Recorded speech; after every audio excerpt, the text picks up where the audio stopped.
रात का समय था। आसमान बादलों से ढका हुआ, हवा तेजी से बह रही थी। दूर दूर तक सन्नाटा, सिर्फ झींगुरों की आवाज और कभी कभार बिजली की गड़गड़ाहट। मोटू, जो गांव का सबसे हंसमुख और थोड़ा मोटा आदमी था, उस रात बाजार से गांव लौट रहा था। गांव तक पहुंचने का रास्ता घने जंगल से होकर जाता था। लोग अक्सर कहते थे कि इस रास्ते पर रात में मत निकलो। कहते थे जंगल में कुछ है जो सिर्फ अंधेरे में जागता है। लेकिन मोटू इन बातों को हमेशा मजाक समझता था। उसने सोचा, अरे मैं मोटू हूं, मुझे कौन डरा सकता है।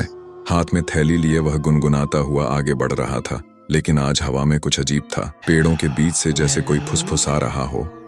मोटू के कान खड़े हो गए जब उसने साफ सुना, उसके पीछे कदमों की आहट। उसने मुड़कर देखा, कोई नहीं। वह आगे बढ़ा और आहट फिर सुनाई दी। इस बार जैसे कोई उसके पीछे पीछे चल रहा हो।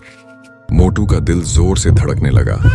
उसने डरते हुए चिल्लाया, कौन है? जवाब में सिर्फ सन्नाटा और हवा की सीटी। तभी बिजली कड़की। एक पल के लिए सब रोशन हुआ और मोटू ने देखा, उसके पीछे एक लंबा साया खड़ा है।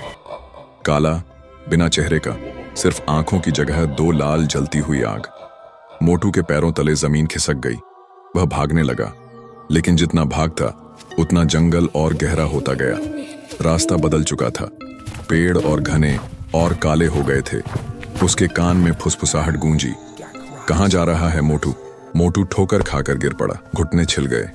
जब उठा उसने देखा, सामने एक पुरानी हवेली खड़ी है, जंगल के बीच, टूटी हुई, तिरछी और खामोश। हवेली का दरवाजा खुला था, जैसे उसे बुला रहा हो।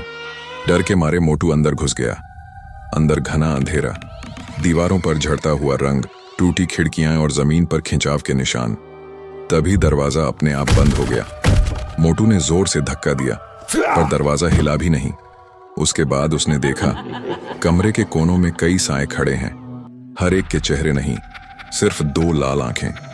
सभी धीरे धीरे उसकी तरफ बढ़ने लगे और पीछे से वही पहला साया उसके कान में फुसफुसाया, कहा था ना, रात को इस रास्ते मत आना। उसके बाद हवेली में सिर्फ एक गूंज सुनाई दी, मोटू की चीख, और फिर सन्नाटा।